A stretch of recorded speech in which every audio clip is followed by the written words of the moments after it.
Good morning everyone. पिछली classes में हम देख रहे थे एडजेक्टिव्स, उनके टाइप्स के बारे में और पढ़ा था डिग्रीज। ठीक है, 3 तरह की डिग्रीज पढ़ी थी, जिसमें सबसे पहली थी पॉजिटिव डिग्री, दूसरी थी कंपैरेटिव डिग्री, तीसरी थी सुपरलेटिव डिग्री। ठीक है, पॉजिटिव डिग्री किसी भी नाउन की जो सामान्य बातें बताएगा, सामान्य कैरेक्टरिस्टिक बताएगा, वो कहलाएगा पॉजिटिव डिग्री। ठीक है, सेकंड था कंपैरेटिव, दो चीज़ों में तुलना के लिए, टू एंटिटीज में कंपैरिजन के लिए जिन डिग्रीज का प्रयोग करेंगे, जिन एडजेक्टिव्स का प्रयोग करेंगे, वो कहलाएंगे कंपैरेटिव। ठीक है, जो तीसरा था वो था सुपरलेटिव डिग्री, किसी भी चीज़ की सर्वोच्चता बतानी हो, चाहे पॉजिटिव हो या नेगेटिव हो। पॉजिटिव अच्छी बात है, नेगेटिव आलोचना वाली बात है, नेगेटिविटी वाली बात है, तो उसके लिए हम करेंगे सुपरलेटिव डिग्री का प्रयोग। ठीक है, जैसे beautiful positive degree, more beautiful comparative degree और मोस्ट ब्यूटीफुल क्या हो गया था, सुपरलेटिव डिग्री। ठीक है, गुड, बेटर, बेस्ट। मैंने आपको पिछली क्लासेस में नाउन के टाइप्स के बारे में पढ़ाए थे। ठीक है, 5 तरह के टाइप्स बताए थे, proper noun, common noun, collective noun, material noun और एब्स्ट्रैक्ट नाउन। ये 5 तरह के नाउन बताए थे।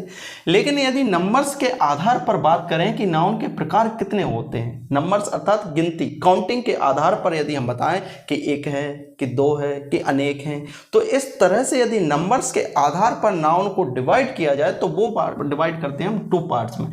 एक होता है काउंटेबल नाउन, एक होता है अनकाउंटेबल नाउन। काउंटेबल नाउन का अर्थ हुआ जिन्हें हम गिन सकते हैं, और अनकाउंटेबल नाउन का अर्थ हुआ कि जिन्हें हम गिन नहीं सकते हैं। ठीक है, एग्जांपल से समझिए, जैसे डस्ट, तो डस्ट क्या है, एक अनकाउंटेबल नाउन है, क्योंकि डस्ट को गिना नहीं जा सकता है। वो अलग बात है कि हम इसको क्वांटिटी के रूप में काउंट कर सकते हैं कि 1 kg 2 kg, इस तरह से भले ही हम इसको यूनिट वाइज कैटेगराइज कर सकते हैं, लेकिन सामान्य तौर पर डस्ट को गिना नहीं जा सकता है। और दूसरा यदि एग्जाम्पल कहें हम डस्टर, डस्ट और डस्टर, डस्ट हो गया अनकाउंटेबल नाउन, डस्टर हो गया काउंटेबल नाउन, क्योंकि डस्टर को गिना जा सकता है, 1 या 2 या अनेक, जितने भी।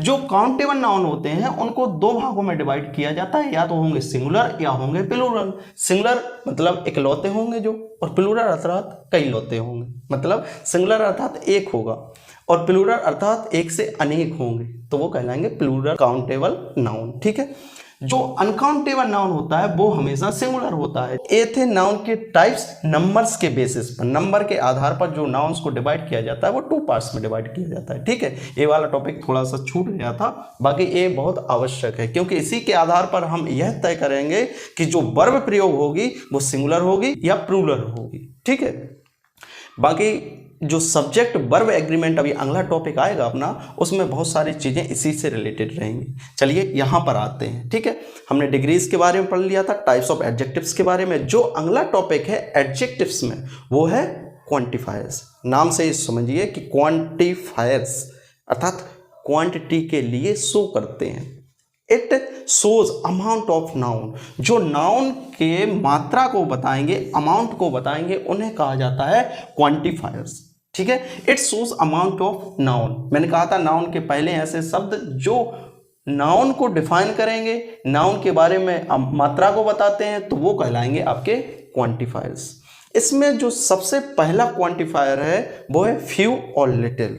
ये सबसे इंपॉर्टेंट है इस टॉपिक का, और इससे संबंधित प्रश्न आ चुके हैं, इसलिए इतनी बड़ी कलाकृति को बनाया गया है, ड्राइंग्स को बनाया गया है। ठीक है, नहीं तो ये चित्र की आवश्यकता क्या है, सामान्य सी बातें लिख दी जाती हैं, लेकिन यदि ऐसा कुछ बना है तो इसका मतलब कुछ विशेष है। ठीक है, चलिए आते हैं फ्यू और लिटिल के बारे में। सबसे पहले याद रखिए, जो फ्यू होगा वो काउंटेबल नाउन के साथ प्रयोग होगा, और जो लिटिल प्रयोग होगा वो अनकाउंटेबल नाउन के साथ प्रयोग होगा। 2 बातें ध्यान रखिए। अब आते हैं आगे। फ्यू और लिटिल में क्वांटिटी के लिए लिटिल का प्रयोग होगा, अब चाहे लिटिल हो, आ लिटिल हो, द लिटिल हो। ठीक है, नंबर्स के लिए फ्यू का प्रयोग होगा, अब चाहे फ्यू हो, अ फ्यू हो, द फ्यू हो। अब तीनों में अंतर समझिए।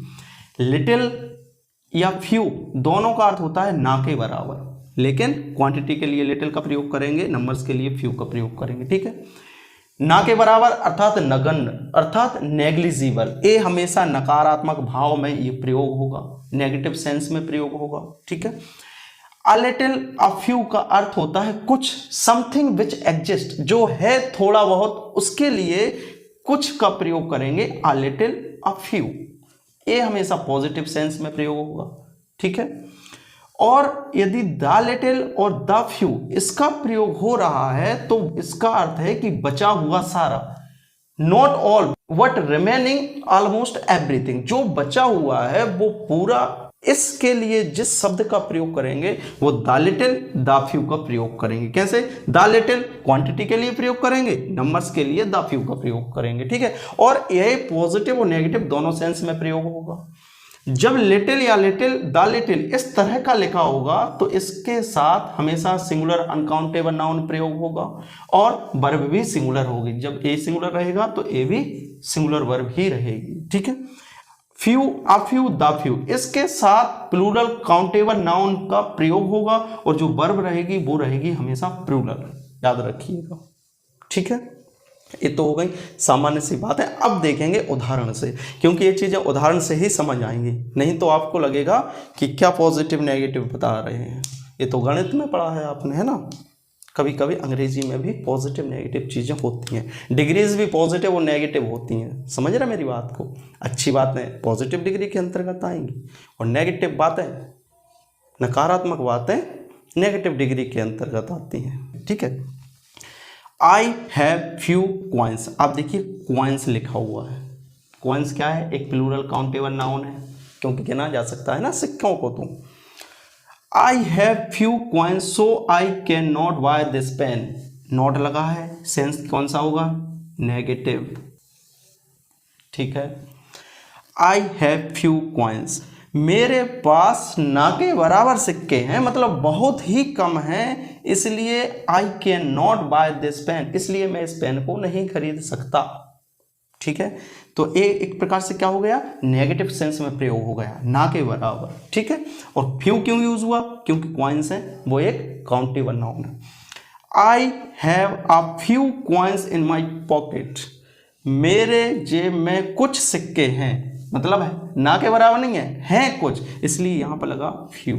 इसका मतलब इसका सेंस क्या हुआ? पॉजिटिव है ना, कुछ तो सिक्के हैं, इसलिए वो पॉजिटिव सेंस हुआ। और इसके साथ यूज क्या हुआ? क्वाइंस। फ्यू के साथ क्या हुआ? क्वाइंस, ठीक है। I gave the few coins to the beggar I had, मेरे पास बचे हुए जितने सिक्के थे मैंने किसको दे दिए? भिखारी को दे दिए। तो द फ्यू का अर्थ क्या हुआ? बचा हुआ सारा, जितने भी पॉकेट में थे, कुछ थे ना पॉकेट में, तो वो सारे किसको दे दिए हमने? भिखारी को दे दिए। तो याद रखिएगा few, a few, the few का किस तरह से सेंस बदल रहा है, केवल एक आर्टिकल के कारण। Few, a few, the few, तीनों में इसका मतलब ही चेंज हो गया सेंटेंस का, ठीक है। जो अगला है वो है लिटिल। लिटिल अनकाउंटेबल नाउन के साथ यूज होगा। अनकाउंटेबल अर्थात जिन्हें गिना नहीं जा सकता। इसमें सबसे पहला उदाहरण है वो ये कहता है कि I have little knowledge. Knowledge क्या हो गया? एक अनकाउंटेबल नाउन हो गया, तो इसका साथ यूज हुआ लिटिल। तो आई हैव लिटिल नॉलेज, मेरे पास ना के बराबर ज्ञान है, लेकिन लोग स्वीकार नहीं करते, इसलिए ज्ञान के बारे में अक्सर देखा गया है और कहावत भी है कि अधजल गगरी झलकत जाए, इस तरह से कहा जाता है ना। जिससे कम नॉलेज रहता है वो अधिक शो करने का प्रयास करता है, ठीक है। I have a little water in my bottle, a little का अर्थ हुआ कुछ। I have a little, a little मतलब कुछ पानी है मेरे बोतल में, और वाटर क्या है? एक अनकाउंटेबल नाउन है, ठीक है। आई हैव अ लिटिल, मेरे बोतल में कुछ पानी है। I drank the little water, तो द लिटिल क्या हो गया? बचा हुआ सारा। I drank the little water that was in my bottle, जितना पानी बचा हुआ था मेरी बोतल में मैंने पी लिया, ठीक है। I drank the little water, the little के साथ अनकाउंटेबल नाउन। और याद रखिएगा जो वर्ब का फॉर्म यूज हुआ है वो वॉज यूज हुआ है, मतलब सिंगुलर वर्ब यूज हुई है। और मैंने बताया कि सिंगुलर अनकाउंटेबल नाउन के साथ सिंगुलर वर्ब का प्रयोग होगा, ठीक है। ये याद रखिएगा, बहुत महत्वपूर्ण है। जो अगला क्वांटिफायर है वो है ओल्डर और एल्डर। दोनों शब्द आपने सुने होंगे, दोनों टाइम को शो करने के लिए प्रयोग होते हैं। ओल्डर और एल्डर, प्राचीन, बड़े, इस तरह से हम प्रयोग करते हैं ना टाइम के सेंस में।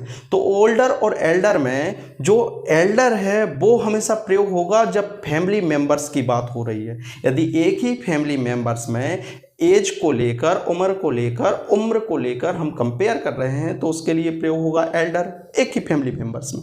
और ओल्डर का प्रयोग जो होगा वो होगा या तो नॉन लिविंग थिंग्स के लिए, समय को बताने के लिए, नॉन लिविंग थिंग्स के समय को बताने के लिए, या फिर प्रयोग होगा फैमिली मेंबर्स के अलावा। जैसे Raghav is older than Manish, Manish है और राघव है, ये एक ही फैमिली मेंबर्स नहीं है, तो राघव इज ओल्डर, ओल्डर क्या हो गया, कंपेरिजन कर रहा है, Raghav is older than Manish, Raghav है वो मनीष से बड़ा है उम्र में, तो Raghav is older than Manish. Older एक कंपैरेटिव डिग्री भी है, ओल्ड, ओल्डर, ओल्डेस्ट, इस तरह से समझिए आप, old, older, oldest, old positive, older comparative, oldest superlative, ठीक है। राघव इज एल्डर, यहां पर लिखा है elder, Raghav is elder to his brother, brother क्या हो गया, भाई हो गया, तो फैमिली मेंबर्स की बात हो रही ना, तो इसलिए यहां पे होगा एल्डर का प्रयोग, मतलब राघव बड़ा है अपने भाई से, ठीक है। तो इस, और याद रखिएगा यहां पर देन का प्रयोग नहीं होगा, टू का प्रयोग होगा। जैसे मैंने बताया था कुछ एडजेक्ट्स होते हैं जिसमें सुपीरियर, इंफीरियर, इनके साथ देन का प्रयोग ना होगा, टू का प्रयोग होता है, ठीक है। तो एल्डर के साथ भी टू का प्रयोग होगा। और ओल्डर का प्रयोग नॉन लिविंग थिंग्स के साथ भी होता है, जैसे this temple is older than that one, यदि किसी मंदिर के पास हम खड़े हुए हैं और हम कह रहे हैं कि यह जो टेम्पल है वो उससे प्राचीन है, दैट वन उससे अधिक प्राचीन है, तो वहां पर प्रयोग होगा ओल्डर का, ठीक है। ये दो हो गए, फ्यूलिटिल और ओल्डर एल्डर। जो अगला क्वांटिफायर है वो है सम और एनी। देखते हैं जो सम होता है और एनी होता है किस सेंस में यूज होगा, कौन पॉजिटिव सेंस में यूज होगा और कुछ नेगेटिव सेंस में होगा। सम और एनी, सम पॉजिटिव सेंस में यूज होगा, जो कुछ भी एग्जिस्ट करता है, कुछ ना कुछ है, तो उसके लिए हम करेंगे सम का प्रयोग। और यदि something which does not exist, जो एग्जिस्ट नहीं करता है कोई भी, तो एनी का प्रयोग करेंगे। और जो सम है वो काउंटेबल नाउन के साथ भी प्रयोग हो सकते हैं और अनकाउंटेबल नाउन के साथ, दोनों के साथ प्रयोग हो सकते हैं, ठीक है। जैसे आई हैव सम मनी और बुक्स, आई हैव सम, सम अर्थात कुछ, तो ये हो गया पॉजिटिव सेंस में, मतलब जो एग्जिस्ट करता है, मनी या बुक्स है, मेरे पास कुछ है, तो उसके लिए हम कौन सा प्रयोग करेंगे, सम का प्रयोग। आई हैव सम, अब ये अनकाउंटेबल नाउन भी है और ये काउंटेबल, मतलब दोनों के साथ प्रयोग हो सकता है, ठीक है, सम का प्रयोग। जबकि I hardly have any dress to bear in party, any dress, dress क्या हो गया, काउंटेबल नाउन हो गया। एनी अर्थात बड़ी मुश्किल से मेरे पास कोई ड्रेस होगी जिसे मैं पार्टी में पहन सकता हूं या पहन सकती हूं। स्पेशली ये जो है वो नेगेटिव सेंस का सेंटेंस है, और ऐसा अक्सर महिला वर्ग के शब्द पे कहा भी जाता है कि उनके पास भले ही कितनी भी ड्रेसेस हों, लेकिन हमेशा एक ही शिकायत रहती है महिला वर्ग की कि उनके पास ड्रेसेस कम हैं। तो इसलिए आई हार्डली, बड़ी मुश्किल से मेरे पास कोई ड्रेस होगी जिसे मैं पार्टी में पहन सकती हूँ, सकता है नहीं, सकती हूँ, ठीक है। चलिए देखते हैं, विद काउंटेबल नाउन प्रयोग होगा और मैनी विद अनकाउंटेबल नाउन प्रयोग होगा। याद रखिएगा काउंटेबल और अनकाउंटेबल क्या होते हैं, मैंने बता दिया है। जैसे सी एडेड सो मच सॉल्ट, सी मतलब कोई महिला है जो क्या बना रही है, खाना बना रही है, तो खाने में यदि अधिक नमक डाल दिया है तो क्या कहा जाएगा, she added so much salt. Salt क्या हो गया, एक अनकाउंटेबल नाउन हो गया, इसलिए इसके साथ प्रयोग होगा मच का, ठीक है। सी आस्क्ड मैनी क्वेश्चंस, वो अनेकों क्वेश्चंस पूछ रही है, तो क्वेश्चंस क्या हो गए, काउंटेबल नाउन हो गया, इसके साथ यूज होगा मैनी का, अर्थात मच का प्रयोग अनकाउंटेबल नाउन के लिए और जो काउंटेबल नाउन के लिए यूज होगा वो होगा मैनी।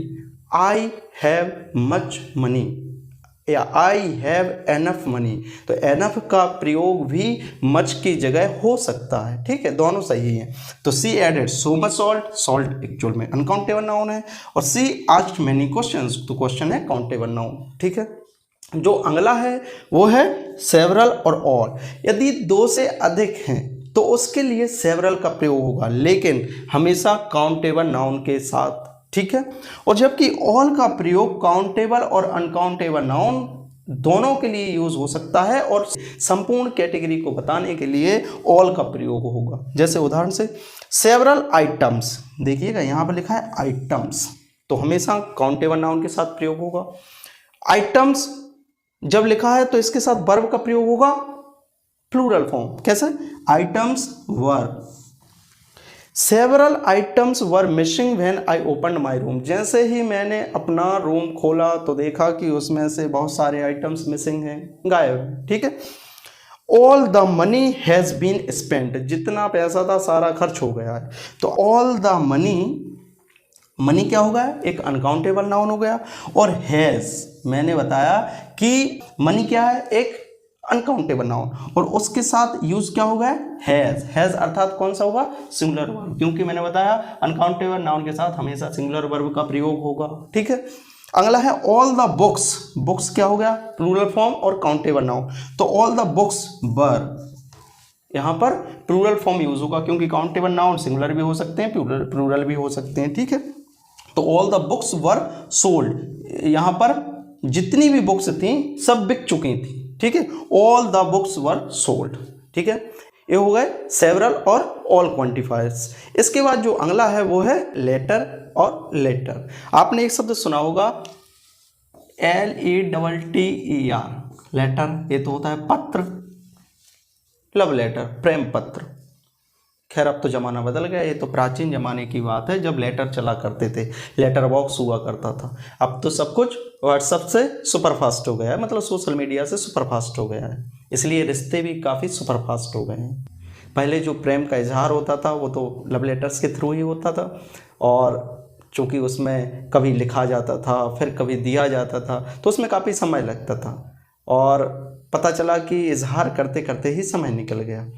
तो उस समय की स्थिति भले ही स्लो थी, लेकिन रिश्ते भी काफ़ी लंबे समय तक चलते थे। लेकिन वर्तमान में टेक्नोलॉजी आ गई है, तकनीकी के प्रवेश होने के कारण हर चीज़ सुपरफास्ट हो गई है, बहुत तेज़ गति से हो गई है, और रिश्ते भी बड़ी तेज़ गति से ही बदल रहे हैं। और आजकल के जो रिश्ते हैं वो तो केवल मतलब के ही हैं। रिश्तों के बारे में एक बड़ी प्रसिद्ध कहावत है कि बेमतलब की बातें हैं, क्या मतलब उन बातों का, और मतलब के सब नाते हैं, क्या मतलब उन नातों का। चलिए देखते हैं लेटर और लेटर और LATTER, इन तीनों में अंतर। ठीक है। लेटर मतलब पत्र हो गया, सेकंड है LATER, लेटर, और LATTER, ठीक है, LATTER। तो दोनों का अर्थ होता है बाद में, लेकिन जो LATER लेटर है वो होता है टाइम के सेंस में, टाइम को शो करने के लिए। जबकि जब क्रम की बात की जा रही हो, ऑर्डर की बात की जा रही हो, सीक्वेंस की बात की जा रही हो, तो वहां पे यूज होता है LATTER, लेटर। ठीक है। उदाहरण से देखते हैं, अमन केम लेटर देन दीपक। अमन केम लेटर देन दीपक के बाद में, तो अमन किसके बाद आया? दीपक के बाद। अमन पहले आ गया, दीपक बाद में, तो ये हो गया टाइम के मैनर में, मतलब एक टाइम को शो कर रहा है। ठीक है। टाइम के सेंस में प्रयोग हो रहा है LATER। Aman and Raj are friends, दोनों क्या हैं? दोस्त हैं। What the former is, former मतलब पहले वाला, ये फार्मर नहीं है, फॉर्मर है। फॉर्मर अर्थात अमन, पहले वाला कौन हो गया? Aman. Former is more intelligent than the latter one, जो बाद वाला है अर्थात लेटर क्या हो गया? राज। राज से अधिक इंटेलिजेंट है कौन? अमन। तो Aman and Raj are friends. What the former अर्थात Aman is more intelligent than the latter, latter क्या हो गया? बाद वाला। ठीक है। तो लेटर और LATTER। जो अगला है वो है अदर और अनदर। दोनों का मतलब आप समझिए। अदर अर्थात जो भी है उसको छोड़कर, except that particular things and is used with singular और प्लूरल काउंटेबल नाउन। जो काउंटेबल नाउन होंगे, सिंगुलर हो या प्लूरल हो, दोनों के साथ प्रयोग होगा अदर का, लेकिन उस चीज को छोड़कर के सेंस में। ठीक है। जबकि अनदर अर्थात जो चीज है और उसके अलावा, तो वहां पर यूज होगा अनदर। ठीक है। उदाहरण से देख, you can play any other games, मतलब इस गेम को छोड़कर या कुछ भी है उसको छोड़कर आप कोई भी गेम खेल सकते हैं। You can play any other games. ठीक है। गेम्स क्या हो गया? आपका प्लूरल नाउन हो गया। ठीक है। If you are still hungry, यदि तुम अभी भी भूखे हो you may have another pizza, मतलब एक तो पिज्जा आप खा ही चुके हो, लेकिन यदि आप वर्तमान में फिर और हंग्री हो और भूखे हो तो एक पिज्जा और मंगा सकते हो, मतलब अनदर पिज्जा, मतलब एक पहले एग्जिस्ट कर रहा है, उसके बाद आपको दूसरे की जब बात हो रही हो, मतलब जो एग्जिस्ट भी कर रहा है और अनदर की बात हो रही हो, उसके अलावा की बात हो रही, तो वहां पर शब्द यूज होगा another. If you are still hungry, यदि आप अभी भी भूखे हो तो you may have another pizza, एक और पिज्जा ऑर्डर कर सकते हो, पिज्जा बर्गर, ठीक है। और you can play any other games, मतलब इस गेम को छोड़कर आप कोई दूसरा खेल सकते हो, तो अदर और अनदर का प्रयोग हो गया, ठीक है। अगला है फर्दर और फार्दर। फार आपने सुना था, फार, फार, फार्दर और फारदेस्ट, दूर, अधिक दूर, सबसे दूर, इस तरह से होती है ना। जैसे which planet is the farthest from earth, earth से सबसे दूरी पर कौन सा प्लैनेट है, इस तरह से आपने क्वेश्चनिंग पढ़ी होगी साइंस में। तो जो फार्दर होगा वो फार की कंपैरेटिव डिग्री होगी दूरी के लिए, जबकि फर्दर का होता है एन एडिशन टू, मतलब इसको भी काउंट करके। जैसे do not make further delay, मतलब वैसे भी हम लेट हो चुके हैं, अब और अधिक, इन एडिशन टू अर्थात और अधिक, तो हम पहले से ही लेट हो गए हैं और अब आप और लेट ना करें, डोंट मेक फर्दर डिले, ठीक है। सेकंड है नेहा कैन स्विम फार्दर, मतलब आपसे अधिक दूर, तो Neha can swim farther than you, आपसे अधिक दूरी तक स्विम कर सकती है नेहा, ठीक है। इस तरह की कंपैरिजन हो रहा है, एक कंपैरेटिव डिग्री है यहाँ पर फार्दर, इसलिए देन का भी यूज हुआ है। और उसके बाद मैंने कहा था कि लास्ट में क्या यूज होगा, सब्जेक्ट केस, ठीक है। फार्दर क्या होगा, कंपैरेटिव डिग्री, और उसके साथ हुआ है देन, ठीक है। ये तो होगा क्वांटिफायर्स के बारे में, बाकी छोटे छोटे और भी हैं लेकिन उनकी आवश्यकता इतनी विशेष नहीं है, लेकिन इनसे संबंधित प्रश्न आए हैं कि कहीं पे लेटर की जगह लेटर यूज हो गया, फर्दर की जगह फार्दर हो गया, अदर की जगह अनदर, इस तरह से। अगली जो क्लास होगी वो होगी आर्टिकल्स के बारे में, ठीक है। इसलिए उम्मीद करता हूँ आप पढ़ते रहेंगे और पढ़ना भी चाहिए।